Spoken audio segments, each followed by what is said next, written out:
Then I can hit my toolbox and I'll go to my spotlight. What the spotlight does, it darkens out part of the screen so you can highlight. So you can highlight different parts of the screen, and there's different ways to manipulate it. Of course, you can have it be a square, a circle, you could have no magnification, double magnification, or triple magnification, and also adjust the size, just like when I was adjusting the size of our lines earlier. And you can also adjust the opacity of it. You can have it completely light, you can have it completely dark there. If you're doing something on there, you don't want this big menu on here, you hit that little square and that'll just minimize your menu. But that's your spotlight. And to get out of the spotlight, you just hit the exit button. And the toolbox. Screen capture. The screen capture is kind of cool. What it allows you to do is capture stuff, anything that's on your screen, 4 different ways. Typically, this one here captures the entire computer window. This one here captures the active window. I really don't use those that often. I use these two. This one allows you to draw a box around it, and this one allows you to do a freehand. So I'll start with this box here. So what we'll do, we'll just take a little bit of that mountain off of there. As soon as you stop dragging, it'll take whatever you encapsulated and put it on a web page, on a new page. So you can take your select button, and of course you can manipulate it, do all your stuff, and of course you can take your IntelliPin and you can write on it. Now, the other way to do a screen capture is to do it like freehand. So I'll do a freehand example there. You choose that little guy, and then you just start.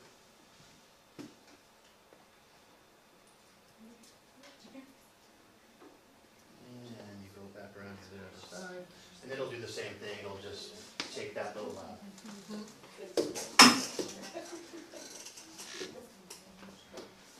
and of course, you have your menu button that you're going to have on everything. So you can duplicate this if you want. And you can clone it. I can set an infinite clone.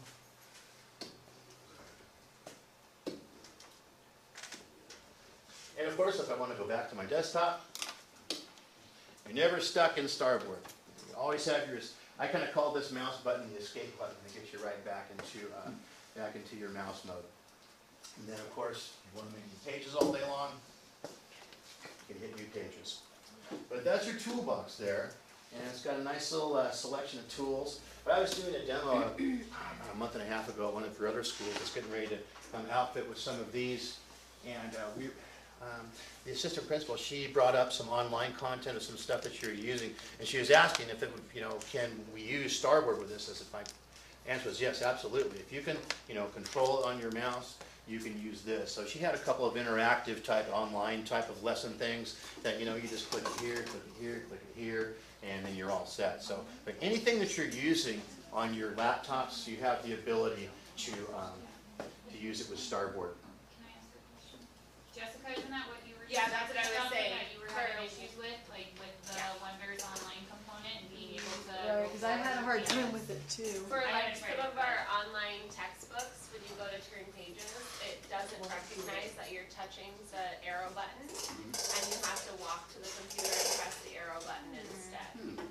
I had that once in a while, then I had to restart my computer, then it'll work. And then I have 2 pins, and one of my pins is like crazy.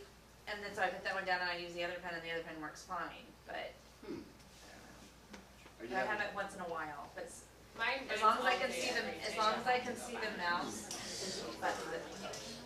I'm hoping it changes with the transparency part. That should, yeah. With the mirror, that it might just make it different, but it's always with the mouse and the arrow on, and it used to work. So it's within like the last month that it stopped working to click the arrow. You guys haven't changed. Well, if you change your Mac operating system, that shouldn't. No, it should be fine. But yeah, sometimes it doesn't allow you to play different things on it. It depends on what you're clicking. It might have something to do with Mac OS, I'm not sure. But sometimes, you'll have those things. It should operate just like a mouse. Okay. Could it have anything to do with the pen? It might. I found it like 2 pens at the same time. Have you already? One good thing A good best practice but regarding the pens, you know, the pens have your little AAA batteries in them, but when you're storing your pen, you know, your kind of natural inclination is to kind of store it in a pen cup with the tip down. If you store it with the tip down, the new pens we have, it'll stay on for 15 minutes and then it'll just go off. Your power will go off. But the best rule of thumb is to kind of just do it sideways, or if you're going to store it in a cup, store it upward where the tip doesn't get depressed, and that will save you a lot on your battery life.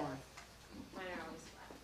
That's why I was just curious. Okay. If they're supposed to go out that often. No, it's interesting. Pen issues are kind of unique. I was in Maui in January doing a Starboard training at Kamehameha schools, and it's really humid over there.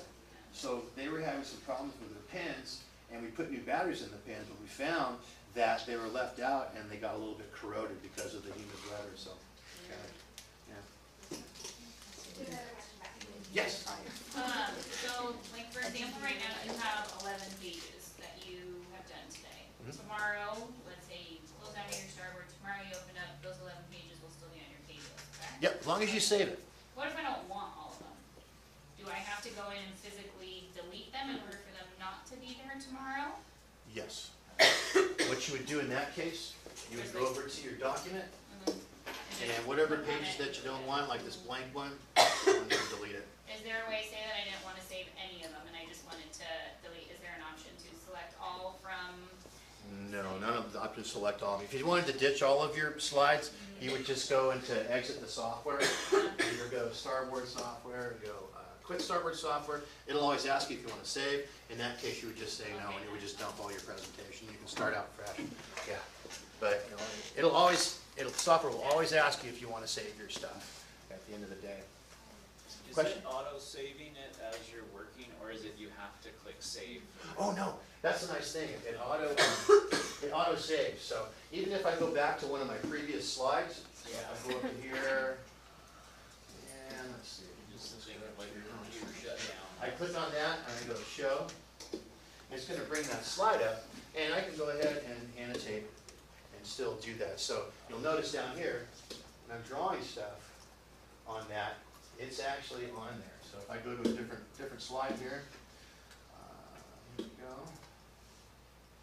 and I go back to my previous slide, it's going to show what I've annotated on before. So as long as you're annotating on there, you go to something else, it's automatically saved every time you do like a pen stroke.